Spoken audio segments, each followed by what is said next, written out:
한 주 잘 보내셨죠? 본격적으로 오늘 순서는 맥주 스타일 시간 계속 진행해 볼 예정이고요. 제가 저번에 필스너, 그러니까 체코 필스너 그리고 이제 절먼 필스너까지 너무 이렇게 길게 얘기를 한 게 아닌가 싶은데, 그래도 그렇게 얘기를 해드리는 게 좀 더 재밌고 이해하는 데 도움이 되실 거란 생각이 들어서 해드렸고요. 오늘도 역시 이제 밝은 라거들 진행할 것 같아요. 기대해 주셨으면 좋겠고요. 그리고 시간이 되면 제가 마신 맥주들에 대해서도 얘기를 해드리도록 하겠습니다. 제가 최근에 마신 맥주 중에 가장 좀 놀랍고 재밌었던 거는 슈렌케를라 아이의 도펠복 2016 빈티지를 최근에 마셔봤거든요. 놀랍더라고요. 굉장히 재밌었습니다. 맥주를 공부하시는 분들은 꼭 한번 테이스팅 해보셨으면 하는 맥주예요. 그 이유는 제가 오늘 시간이 되면 알려드리도록 하죠. 자, 오늘 맥주 스타일 계속 제가 짚어드리는 시간을 갖고 있는데요. 제가 저번 시간까지는 이제 절먼 필스까지 말씀을 드렸죠. 절먼 필스 조금만 더 얘기를 드리면 독일 어디서나 먹을 수 있는 맥주 스타일이라고 보시면 돼요. 특히 전국구로 팔고 있는 그 브랜드들이 있거든요. 저번에도 말씀드렸지만 비트부르거, 벨틴스, 라데베르거 이런 맥주들은 프랑크푸르트를 비롯해서 아주 작은 도시까지는 아니겠지만 웬만한 큰 도시에서는 다 드실 수 있는 필스 스타일이에요. 또 다른 브랜드들도 있는데 어쨌든 그런 브랜드들은 워낙 대중적인 브랜드들이어서 독일 가면 우리가 흔히 마시는 맥주가 바로 그냥 필스죠. 필스. 그렇게 생각하시면 될 것 같습니다. 자, 오늘 보니까 순서를 보니까 다른 독일 라거들이에요. 밝은 라거들이죠. 우리가 독일에 보면은 절먼 필스만 있을 것 같은데 실제 독일에는 다른 밝은 색의 라거들도 존재합니다. 물론 이 라거들을 단순하게 테이스팅해서 그 구분을 한다는 거는 굉장히 어려운 일이긴 해요. 의도적으로 우리가 학습을 하고 구분하는 훈련을 하면 물론 맞출 수는 있습니다. 그런데 일상적으로 먹는 밝은 라거를 우리가 테이스팅해서 구별하는 건 굉장히 어려운 일이고요. 그 중에 이제 오늘 짧게 소개할 맥주가 이제 도르트문더 엑스포트 같은 맥주예요. 도르트문트 맥주죠. 도르트문트는 프랑크푸르트에서 북쪽으로 한 2시간 반 정도, 쾰른까지 2시간이거든요. 기차로. 거기서 쾰른에서 düsseldorf 바로 옆이고 그 옆에가 도르트문트. 도르트문트는 축구팀으로도 워낙 유명하죠. 이쪽에 지역 맥주가 있습니다. 그 이름이 도르트문더 엑스포트란 뜻이고요.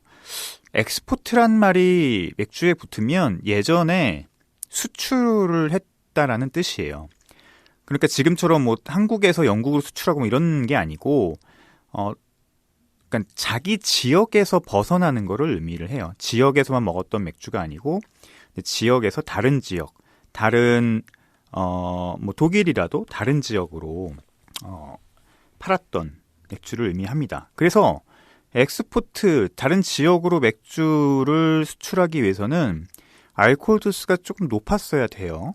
그래서 엑스포트가 붙으면 사실 비슷한 다른 스타일보다 알코올 도수가 조금 높다라는 것을 우리가 알 수 있어요. 그런데 그렇다면 되게 임페리얼 스타우트처럼 8도 9도 되느냐? 그렇지 않아요. 그렇진 않고요. 0점 몇 도 높은 거, 아니면은 과거에는 그 0점 몇 도 그 차이가 되게 컸을지 몰라요. 지금은 크게 의미가 없다고 볼 수 있죠. 도르트문트 엑스포트 같은 경우는 한국에 있었던 맥주예요. DBA라고 해서 꽤 오래전부터 마트에 있었던 맥주고요. 재작년까지만 해도 와인앤땡땡에서 이 맥주가 보였습니다. 그래서 그 맥주를 보자마자 저는 반가워서 또 먹고 했는데, 이 맥주 스타일은 한국에서 크게 주목을 끌거나 인기를 얻기는 어려운 스타일이죠. 왜냐하면 일반 대중들이 봤었을 때는 이 맥주나 뭐 젊은 필스나 아니면 한국의 맥스나 솔직히 크게 차이가 나지가 않아요. 그래서 이제 맥주를 아는 사람들만 테이스팅하고 마시는 그런 맥주인데요. 한번 여기 읽어보죠. 젊은 필스너는 지금 여전히 건조하지만 19세기 후반 엷은 색조의 맥주로 바뀌던 또 한 번의 중요한 추세는 그 열기가 달아올랐다가 식어버렸다 라고 합니다. 도르트문트 엑스포트 라거는 석탄 광산과 제철소, 양조장으로 유명한 산업도시인 도르트문트의 자랑이었다. 예, 이 맥주는 도르트문트의 노동자들을 위한 맥주였어요. 노동자들이 즐겨 마시던 맥주였습니다. 도르트문트는 대표적인 산업도시, 공업도시 중에 하나였거든요. 그렇게 그 일을 하던, 그리고 공장에서 일을 하고 나온 노동자들의 목을 축여주던 맥주였고요. 골든 필스너 인기에 대응해 1873년 도르트문터 조합은 자체적으로 엷은색 라거인 엑스포트를 생산했다라고 하네요. 체코 필스너보다 약간 도수가 높고 드라이한 엑스포트는 되게 동일한 레시피대로 황금빛의 청량감이 있고 약간 쌉쌀하지만 탄산칼슘 함량이 높은 이 지역 물의 특성을 날선 느낌의 황성질이 첨가되었다. 이거 굉장히 무슨 말씀인지 모르겠죠. 그러니까 독일 맥주를 스타일을 굉장히 자세하게 다루려고 하면 물이 맥주에 어떤 영향을 끼치는지에 대해서 조금 이해할 필요는 있긴 해요. 물론 이제 뭐 이 시간에 그걸 말씀드리지는 않겠지만 이 도르트문트 지역이 경수거든요.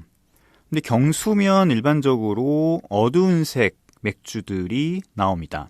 그런데 19세기 후반에 이렇게 밝은 색의 라거가 나왔다는 것은 이쪽 물이 이제 일시적 경수임을 의미를 하죠. 여기 보면 체코 필스너보다 약간 도수가 높고, 예, 그래서 뒤에 엑스포트란 이름을 붙이게 된 이유도 거기에 있어요. 그리고 황금빛, 맞아요, 황금빛이고요. 근데 골드예요, 골드. 예, 페일 골드도 아니고 골드 그 자체라고 보시면 될 것 같고요. 그리고 굉장히 청량하고 드라이합니다. 그래서 이거를 그냥 젊은 필스랑 그냥 같이 마시면 솔직히 구분을 할 수가 없어요. 뭐 독일에 있는 맥주 전문가들은 이제 이 부분에 대해서 구분할 수 있다라고 얘기를 하고 그 부분을 설명을 해주는데 저는 잘 모르겠더라고요. 그리고 대부분 사람은 잘 모를 거예요. 여기 보면 쌉쌀하지만 요 얘기에서 뒤에 이제 황의 성질이 추가되었다라고 하는데 물속에 있는 황산염은 호흡에 쌉쌀함, 뭐 호흡에 좀 날카로움 이런 것들을 조금 더 추출해낸다고 합니다. 그래서 최근에 NEIPA처럼 호흡의 느낌이 굉장히 강조된 맥주에는 황산염을 넣어요. 뭐 황산칼슘이나 황산마그네슘 이런 것들을 넣습니다. 일부러. 근데 이제 황산염 같은 경우는 이게 산이거든요. 그래서 너무 많이 들어있거나 그러면 이 밝은색 라거가 안 나올 수 있어요. 왜냐하면 황산염, 그러니까 산성 물질, 염기성 물질에는 알칼리가 아닌 산성 물질이 많이 들어있는 물은 보통 그 영구적 경수일 가능성이 높거든요. 그래서 도르트문터의 물의 성질도 이제 물을 공부를 할 때 많이 예로 나오는데 거기 보면 황산염은 있지만 그 영구적 경수를 만들 만큼 많은 황산염은 들어있지 않은 것 같아요. 일시적 경수라고 하면 알칼리 물질이 많이 들어있는 거죠. 칼슘과 마그네슘과 반응할 수 있는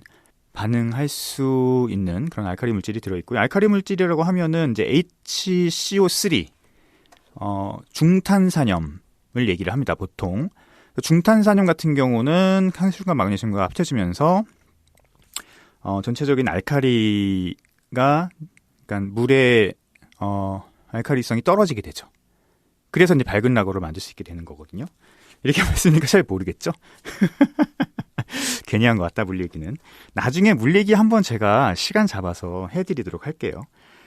그래서 도르트문트 같은 경우는 경수인데 어떻게 밝은 라거가 나오지? 하고 보면은 여기는 아마 일시적 경수, 그러니까 탄산 경수, 탄산을 경수일 가능성이 높다라고 우리가 알 수 있고요. 그래서 아마 이 당시에 도르트문트 엑스포트가 인기를 끌었던 것 같아요. 밝은색 라거가 아주 흔하지 않던, 이제 막 밝은색 라거가 막 나오면서 대중들의 트렌드로 잡아가기 직전, 그러니까 일종의 힙한 맥주 중 하나였지 않았을까. 그래서 굉장히 이 맥주가 그때는 19세기, 20세기까지는 주목을 끌고 인기를 끌었던 것 같고요. 도르트문트의 산업 근로자들은 이 지역 톡착 라거를 선호했고, 알려진 바에 따르면 이 스타일이 독일에서 가장 유명해졌다. 그랬을 것 같아요. 그 당시에는 경쟁자들이 없고, 뭐 있어봤자 뭐 라데베르거 뭐 이런 맥주들, 아니면 뮌헨의 헬레스, 젊은 체코의 필스너 뭐 이런 맥주들이 한참 빵빵 올라오면서 사람들이 많이 관심을 가졌어요. 그 시기에는 도르트문트에도 밝은 라거가 나온다며 라고 하면서 굉장히 인기를 끌었을 것 같습니다. 하지만 20세기 후반 이 지역의 제철소가 강산이 문을 닫으면서 엑스포트 또한 힘든 시기를 맞이했다라고 하고, 젊은 필스너가 왕좌에 올랐고 엑스포트는 절름발이 신세로 전락했다. 네, 그 이후의 경쟁에서 아마 젊은 필스너 스타일이 이긴 것 같아요. 근데 지금 여전히 생산되고 있지만 독일에서는 인기를 잃었다. 네, 독일에서는 쉽게 마실 수 있는 스타일은 아니에요. 도르트문트를 가면 마실 수 있지 않을까? 못 가봐서 드리는 말씀이고요. 그러나 제가 가본 뭐 근처의 도시들 혹은 뭐 프랑크푸르트 이런 곳에서는 도르트문트 엑스포트를 마셔보지 못했습니다. 오히려 도르트문트 엑스포트를 마셔본 건 한국이에요. 아까 말씀드렸던 DBA 금액주입니다. 그렇게 보시면 될 것 같습니다. 그래서 도르트문트의 물의 성질 때문에 19세기에 태어난 밝은색 라거, 그리고 20세기 중반까지는 밝은색 라거가 한참 인기를 끌고 주목을 받았을 때는 역시 이 도르트문트 엑스포트도 큰 사랑을 받았지만, 그 이후에 다른 밝은색 라거의 경쟁에 밀리면서 지금은 명맥만 유지하고 있는 독일의 밝은색 라거라고 보시면 될 것 같습니다. 하지만 이 도르트문트 엑스포트는 젊은 필스는 아니에요. 다른 스타일이라고 생각하시면 될 것 같고요. 그러나 역시 향미적으로는 크게 구분하기는 힘들다라고 생각하시면 될 것 같습니다. 뭐 다시 한국에 수입될지는 모르겠는데, 이거 신세계가 최근에 수입했거든요. 그래서 신세계에서 만약에 수입된 거를 보시면 뭐 한번 드셔보시는 걸 추천합니다. 초록색이에요. 자, 그 다음 맥주는 이제 뮌헨 헬레스네요. 뮤니치 헬레스, 뭐 뮤닉 헬레스, 뮌헨어 헬레스 여러 가지를 부르는데, 간단합니다. 이 맥주는 뮌헨의 밝은 라거입니다. 헬레스, 헬이라는 이제 이름이 맥주에 쓰이면, 특히 독일 맥주에 쓰이면 이제 밝다라는 뜻이거든요. 지옥이란 뜻이 아니고. 이 맥주는 굉장히 우리가 주목해야 되는 맥주 중에, 독일 맥주 중에 하나죠. 이 맥주를 처음 만든 사람이 바로 가브리엘 제들마이어 2세가 있는 슈파텐이었고요. 슈파텐은 뮌헨의 이제 굉장히 유명한, 뮌헨에 위치한 양조장으로서 최초의 뮌헨 밝은색 라거를 만든 곳입니다. 또 하나 또 이 헬레스가 맥주사 쪽으로 의미가 있는 거는 최초로 냉장 시설이 적용된 맥주라는 것이에요. 우리가 뒤에 살펴보겠지만 최초의 자본주의의 어떤 자본이, 산업 자본이 투입한 맥주가 우리가 이제 보통 포터라고 얘기를 하잖아요. 그런 의의를 두는데, 최초의 냉장 시설이 도입된 맥주가 바로 이 헬레스라고 볼 수 있습니다. 이 뮌헨 지방의 원래 이 라거는 둔켈이죠. 둔켈은 라거의 오리지널이기도 하고요. 그런데 이 뮌헨의 밝은 맥주도 역시 1800년대 후반에서나 출시가 됩니다. 1894년인데요. 1894년이면 거의 이제 19세기 말이죠. 이때 밝은색 라거가 출시된 이유도 역시 물의 조성이 그때서야 비밀이 풀렸기 때문에 그래요. 뮌헨의 물도 역시 경수입니다. 그래서 둔켈이 잘 나오는 거고요. 근데 여기도 역시 일시적 경수예요. 탄산 경수죠. 그렇기 때문에 즉 물에 경수니까 칼슘과 마그네슘이 있지만 물에 역시 알칼리 물질 HCO3- 중탄산염도 역시 함께 많이 있는 물이라고 하는 거예요. 이 둘이 끓이면 둘이 붙어서 반응을 하거든요. 탄산칼슘의 결정체로 밑에 가라앉게 되죠. 그러면서 물이 이제 연수화 되고 pH도 이제 떨어지게 되면서 밝은색 몰트를 써도 맥주가 잘 나올 수 있게 되는 거죠. 이제 그 비밀이 풀리면서 이 뮌헨에도 밝은색 라거가 본격적으로 등장하기 시작했고요. 그러니까 밝은색 라거의 등장 및 성장은 이 물의 조성, 물의 성질의 비밀, 물을 이제 다룰 수 있게 되면서 본격적으로 성장하게 되는 거예요. 시작은 필스너 우르켈이었지만 그거는 필스너 우르켈 자체 물 때문에 그렇고요. 뭐 연수 혹은 pH가 뭐 너무 높지 않은 연수였기 때문에 가능한 것이었고, 이 밝은색 라거가 대중화되기 위해서는 다른 지역의 물의 조성의 비밀이 풀린 그 이후에나 가능하게 됐다는 거죠. 자, 이 헬레스는 그 뮌헨에 가시면 굉장히 흔하게 드실 수 있는 맥주입니다. 뮌헨에 보통 가시면 들리는 뭐 아무데나 들어가셔도 돼요. 여러 가지 그 펍에 들어가셔서 맥주를 고를 때 메뉴판을 딱 열면 보통 3개의 맥주가 보이거든요. 첫 번째가 라거, 두 번째가 필스, 세 번째가 바이스 혹은 바이젠이에요. 그 맨 위에는 라거가 바로 헬레스를 의미를 합니다. 뮌헨의 밝은색 라거죠. 그러면 이 라거, 이 헬레스와 저먼 필스는 차이가 있느냐? 요건 차이가 있습니다. 요거는 좀 구별해낼 수 있어요. 뭐 저먼 필스가 상대적으로 더 드라이하고 청량감이 있고 비터함도 살짝 높고 그리고 홉에서 오는 느낌들이 좀 더 있죠. 좀 그레시하고. 그런데 이 뮌헨의 헬레스 같은 경우는 저먼 필스에 비해서 쓴맛은 확연히 낮고요. 바디감이 살짝 높습니다. 그렇기 때문에 살짝 더 단맛이 나는 것 같기도 하고 더 나고, 그리고 홉의 느낌이 있지만 날카롭고 드라이한 그런 홉의 느낌이 아니고 약간 섬세한 건초의 느낌이 있어요. 그래도 두 개의 맥주를 비교 테이스팅 해보면 첫 번째 느껴지는 거는 청량감의 차이와 그 다음에 바디감의 차이가 있습니다. 그래서 둘은 달라요. 둘은 마셔보면 좀 다르고요. 비터함의 차이도 있고요. 드라이함과 바디감, 비터함 요 세 개가 이 뮌헨의 헬레스와 젊은 필스너를 테이스팅적으로 구별을 할 수 있는 부분이라고 우리가 이야기할 수 있죠. 자, 뮌헨의 헬레스 한번 여기 읽어볼까요? 1800년대 후반 청량감 있는 황금빛의 보헤미안 필스너가 유럽 전역에 생산되면서 많은 음주가들을 끌어들였다라고 합니다. 탄산이 많은 필스너와 경쟁하기 위해 양조업자들은 페일라거를 쏟아내기 시작했지만 뮌헨에서는 아직 이런 움직임이 없었다라고 합니다. 뭐 여기는 엠버 브라운 복이나 아니면 도펠 복이나 둔켈 라거가 유명했지만 밝은색 라거를 만들지 않았다고 하는 거죠. 이런 전통을 깨는 것은 금기였고 이 때문에 뮌헨의 양조업체가 필스너에 대적할 대형말을 끌어들이는 데는 50년 이상의 시간이 걸렸다. 요거는 무슨 얘기냐면 저는 요 얘기를 보고서는 무슨 영화가 떠올렸냐면 옥토버페스트라고 하는 넷플릭스 오리지널 영화가 있어요. 독일 영화. 제가 몇 번 말씀드린 적 있죠? 방송에서. 진짜 재미없다고. 진짜 재미없어요.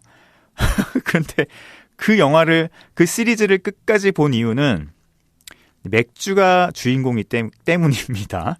근데 거기 보면, 무슨 내용이 나오냐면, 뮌헨에 있는 전통적인 양조장들은 대부분 다 둔켈을 만들고 있어요. 그런데 이 둔켈의 인기가 예전 같지 않은 거예요. 어두운 색 맥주, 전통 맥주죠. 그래서 거기에 이제 갈등이 발생을 하는데 그 양조장의 아버지는 야, 맥주는 이렇게 어둡고 우리가 만드는 맥주가 진짜 맥주야 라고 하는 반면에 그 양조장을 물려받을 그 아들은 아니다 아버지 이제 세상이 바뀌고 있다. 우리도 다른 그 뭐 북유럽이나 다른 나라의 맥주처럼 발기생 라거를 만들어야 되고, 이제 이런 뭐 나무통 이것도 좋지만 우리가 병에도 이제는 만들어서 수출도 하고 이래야 된다라고 하죠. 갈등이 빚어지는 그런 어떤 그 씬들이 되게 여러 번 나오는데, 그러니까 뮌헨에서 맥주를 만들던 사람들은 굉장히 보수적이었던 거예요. 자신들이 만드는 맥주에 대한 자부심도 되게 강했고, 그리고 전통이라는 부분을 굉장히 중요시하게 생각했고, 또 그 영화를 보면 옥토버페스트라고 하는 게 그 지역의 맥주의 1년 소비량을 책임져주는 엄청나게 큰 행사거든요. 그러다 보니까 그 행사의 옥토버페스트에 아무나 참여를 못해요. 뮌헨에서도 힘을 가지고 있는 몇몇 양조장들이 그 전반적인 뭐랄까요, 그 헤게모니를 쥐고 있고, 또 큰 양조장들 위주로 돌아가지만 또 작은 양조장들은 또 거기에 빌붙어서 맥주를 팔고, 맥주는 안 팔리면 똥이잖아요. 그렇기 때문에 뭐 그런 어떤 주도권 싸움들, 권력 이야기들을 이제 다루고 있죠. 굉장히 저는 흥미롭게 본 그 시리즈긴 해요. 근데 일반인들이 보면 진짜 재미없을 거예요. 너무 재미없어, 내용은. 하여튼 그렇게 해서 여기 이제 이 얘기가 그 얘기인 것 같아요. 전통을 깨는 건 금기였고, 이 얘기가 바로 그 뮌헨 양조장들의 보수성, 그리고 옥토버페스트를 둘러싼 거대한 권력 헤게모니. 그래서 아무 스타일이나 이렇게 만들거나 뭐 이러지 못했던 거죠. 그리고 기술적인 문제도 있었을 거예요. 아까 얘기 드렸지만 물에 대한 조성에 대한 비밀이 풀리지 않았다. 뭐 이런 것도 있었을 것이고, 칼스버그 같은 경우는 연구소를 세워서 그런 연구를 굉장히 많이 했지만 뮌헨에 있는 작은 양조장들이 그런 게 어디 있습니까? 그냥 동네에서 맥주 만들어서 팔고 이랬던 거죠. 그러니까 산업자본이 아직 맥주에 본격적으로 투입이 되지 않은, 왜냐하면 독일은 1870년에 이르러서 통일을 했고 1890년, 1900년대 들어서면서 본격적인 2차 산업혁명을 진행하게 되거든요. 그래서 공업적으로는 그런 것들이 진행됐지만 맥주 쪽으로까지 아직은 이제 맥주 쪽으로 들어오는 산업자본이나 아니면 그 들어오면서 맥주 산업이 성장하는 그 시기였기 때문에 아마 그랬을 것이고, 1894년 뮌헨에 위치한 슈파텐 양조장은 브라운 라거, 둔켈을 얘기하는 거예요. 둔켈 양조법을 수정해 더 밝은 느낌의 좀 더 라이트한 맥주를 생산했다. 이게 헬레스죠. 이게 슈파텐이고요. 필스너의 스파이시한 호흡의 특성을 가졌지만 메가의 균형 잡힌 달콤함은 그대로 유지한 맥주였죠. 그건 맞는 것 같습니다. 그래서 이 황금색 맥주가 처음으로 출시되었을 때 반응은 가히 폭발적이었다. 마시기 진짜 편하거든요. 이 헬레스는요, 제가 뮌헨에 갔었을 때 아침부터 마시는 맥주인데, 제가 얼굴이 빨개지지만 뭐 거기서 눈치 볼 일이 없으니까 아침에 뭐 카페 이런 데 가도 맥주를 팔거든요. 그래서 제가 아직도 기억나는 건 아마 2000 몇 년이었더라. 2015년인가 16년인가 그때 이제 뮌헨에 갔었을 텐데, 저랑 같이 간 다른 동행인들은 카페에서 커피를 마시고 저는 슈파텐 헬레스를 딱 500ml 시켜서 먹었던 기억이 있습니다. 그 사진도 찍어놨는데 그래서 그때 같이 갔던 사람들은 이제 맥주를 하는 사람들이 아니었기 때문에 저를 굉장히 의아하게 쳐다봤던 기억이 있지만 저는 당당하게. 그런데 마시기 너무 편한 거예요. 이 헬레스는 그냥 마시기 너무 편합니다. 그냥 꿀떡꿀떡꿀떡 들어가고요. 뭐 쓴맛도 없고 바디감도 있고, 그래서 살짝 다른 라거에 비해서 약간 단맛도 좀 있는 것 같고, 단맛이 높진 않고 살짝 느낌이 있어요. 얼마나 마시기 편해요. 진짜 꿀꺽꿀꺽 넘어가는 느낌이죠. 그래서 아침에도 편하게 마실 수 있는 맥주였던 것 같아요. 한편으로 음주가들은 라이트한 라거의 외향과 풍미를 좋아했다. 다른 한편으로는 바이에른 양조업체는 의견이 엇갈렸다. 일본 슈파텐 양조장에 내놓는 맥주가 전통을 묵살해버렸다고 판단했지만 또 다른 일부는 시장과 소비자의 요구가 전통을 이기기 마련이라고 생각했다. 이게 아까 말씀드린 그 옥토버페스트라고 하는 시리즈에 극명하게 나오는 것 같고요. 실리성이 힘을 얻으면서 곧 독일은 새로운 스타일인 뮌헨 헬레스를 흔쾌히 받아들였다 라고 합니다. 바이에른 사람들은 필스너보다 더 메가 향이 더 나고 호흡에 덜 의지한 이 맥주를 선호했다. 이건 정확한 표현이네요. 100년이 더 지났지만 뮌헨 헬레스는 파울라노 호프로의 아인과 같은 양조업체가 양조하는 뛰어난 최상급 제품으로 여전히 독일인이 좋아하는 맥주자를 지키고 있다. 호프로이하우스 가면 그냥 뭐 딱 먹는 맥주가 이거예요. 헬레스. 이뿐만 아니라 점점 많은 미국 양조업체가 뮌헨 헬레스를 양조하기 시작했다라고 합니다. 여기까지 보시면 될 것 같고요. 헬레스는 국내에 지금 하나 남아있는 것 같아요. 한 2, 3년 전까지만 해도 슈파텐, 이 슈파텐이 마트에 있었고요. 또 레벤브로이라고 하는 헬레스도 마트에 있었죠. 파란색, 슈파텐은 흰색이었고요. 10,000원에 4캔으로 팔던 맥주들이었어요. 제가 이제 그 당시에 이거 빨리 드셔라, 있을 때 드셔라 라고 했던 기억이 선명한데, 지금은 파울라너 헬레스가 남아 있습니다. 골드캔, 골드 색상의 헬레스가 마트에서 보실 수 있고요. 그 맥주는 한번 드시면 아마 일반 대중분들은 계속 드실 수 있는, 맛있다, 맛이 너무 편하다 라는 생각을 하시고 소비가 늘어날 것 같아요. 그 슈파텐과 레벤브로이가 한국에 들어오게 된 이유는 이 슈파텐 프란치스카너 이 회사와 뭐 레벤브로이 이런 회사들이 다 이 AV 인베브에 넘어갔기 때문이에요. AV 인베브에 넘어갔기 때문에 뭐 한국에는 오비에서 그 맥주들을 뭐 쉽게 수입할 수 있었고 잘 팔리지 않았나 봐요. 또 수입 안 되는 거 보니까 좀 아쉽습니다. 그래서 슈파텐 같은 경우는 오비에서 계속 수입을 해주면 어떨까라는 좀 아쉬움을 갖고 있고요. 그런 측면에서 조금 아쉽죠. 그러니까 우리나라 굴지의 맥주 회사라고 하면 조금 덜 팔려도 이 맥주 시장의 다양성 그리고 그 맥주가 갖는 의미들을 좀 살릴 수 있는 제품은 좀 남겨두면 어떨까. 모든 맥주들이 수입하는 모든 제품들이 다 뻥뻥 터지거나 잘 팔리는 건 아니잖아요. 그러면 뭐 슈파텐이나 뭐 레벤브로이나 예전에 이제 바스 페이레일, 바스 비터 같이 그런 맥주들은 적정한 양들은 좀 수입해줬으면 좋겠다. 시즈널이라도. 왜냐면은 바스도 오비가 지금 가져갔으니까. 근데 바스나 뭐 슈파텐이나 이런 브랜드들은 맥주적으로 굉장히 의미가 있는 브랜드들이잖아요. 전통도 굉장히 깊고. 그러면 그런 맥주들은 오히려 조금 수입하면서 설명도 좀 해주고 이 브랜드가 얼마나 대단한 브랜드인지 그리고 좀 덜 팔리더라도 좀 수입을 해서 지속적으로 매대에 보여주면 좋지 않을까? 그게 일종의 우리나라 1등 맥주 회사가 가질 수 있는 품격이 아닐까? 뭐 이런 생각이 들어요. 제가 만약에 오비 맥주에 근무를 하면 물론 실적도 중요하죠. 실적 굉장히 중요하죠. 그런데 그런 어떤 엄청난 브랜드들은 헤리티지를 보여주고 맥주의 헤리티지가 이만큼 중요하다. 그리고 이런 우리가 브랜드들을 갖고 있다라는 의미에서 좀 적정한 수입을 해줬으면 좋겠다. 라는 생각을 합니다. 하여튼 다행히 파울라너 그 헬레스가 계속 수입이 되고 있으니까 꼭 드셨으면 좋겠어요. 기회가 있을 때. 국내 크래프트 맥주, 수제 맥주 브랜드들 중에서도 헬레스를 만드는 브랜드들이 있거든요. 그러니까 독일 맥주를 선호하는 양조장의 철학이 독일 맥주 스타일을 유지를 하는 몇몇 양조장들에서는 이 헬레스를 만들고 있어요.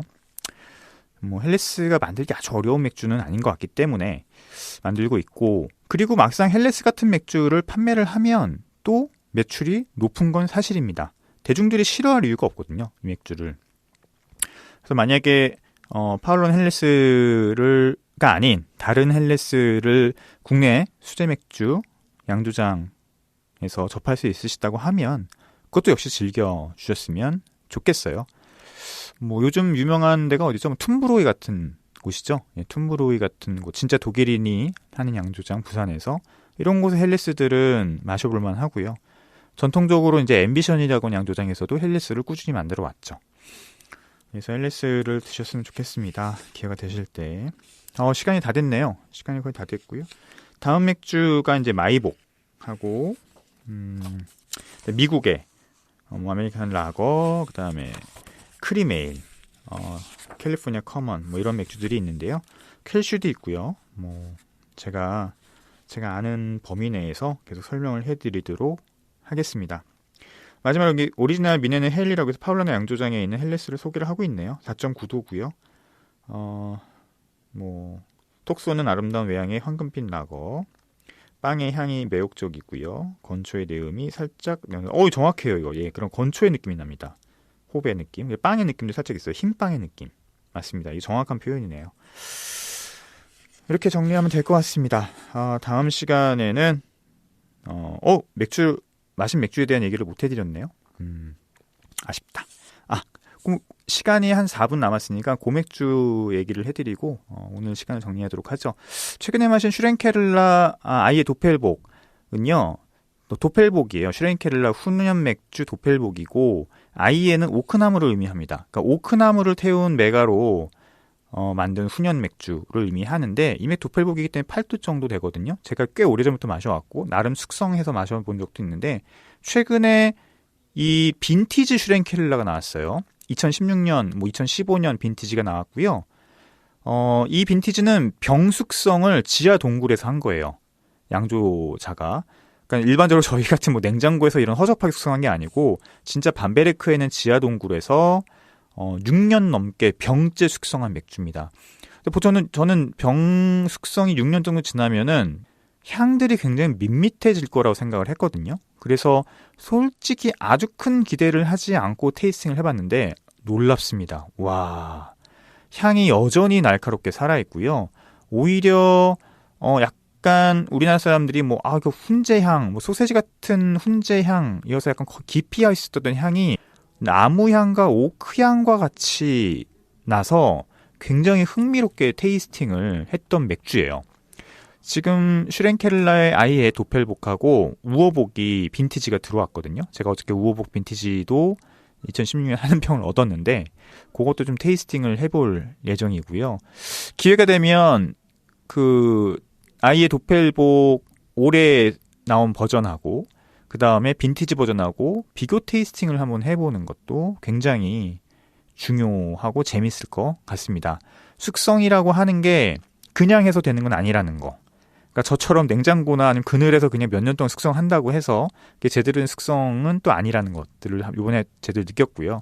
선수들이 그 맥주를 정확히 이해를 하고 그 맥주에 아주 적합한 환경으로 숙성을 하면 오래 숙성을 해도 지금 6년이잖아요. 6년 정도 병 숙성을 해도 그 향미들이 날아가지 않고 밋밋해지지 않고 아주 날카롭고 그리고 때로는 미묘하게 남아서 아름다워질 수 있구나라는 것들을 이번에 또 느꼈어요. 너무너무 흥미로웠습니다. 진짜 기회가 되면 지금 들어온 맥주들을 쫙 해서 한번 세미나를 한번 해보고 싶은 그런 생각도 들었어요. 맥주 가격이 겁나 비싸요. 근데 너무 비싸서 그런 세미나를 할 수 있을지 모르겠는데 나중에 이동숙 대표한테 얘기를 해서 한번 세미나를 한번 열어보도록 하겠습니다. 다른 곳에서 미리 할 수 있을 것 같기도 해요. 근데 거기서 하더라도 저도 한번 해보도록 노력을 하죠. 슈렌케를라 같은 경우는 특히 아이의 도펠복 같은 경우는 꼭 드셔봤으면 좋겠어요. 일반 도펠복보다 바디감도 높고 알코올 도수도 높고 또 일반 그 슈렌케를라 같은 경우가 너도밤나무를 썼지만 여기는 또 오크나무를 썼기 때문에 좀 더 향미적으로 딱 구별할 수는 없겠지만 그래도 새로운 이 버전의 슈렌케를라임을 또 느낄 수 있기 때문에 시음을 해보셨으면 좋겠습니다. 자, 오늘 여기서 정리를 하도록 하고요. 다음 시간 또 건강하게 만나기를 기대하겠습니다. 자, 화이팅 하시고 다시 한번 새해 복 많이 받으시기 바랍니다. 안녕히 계세요.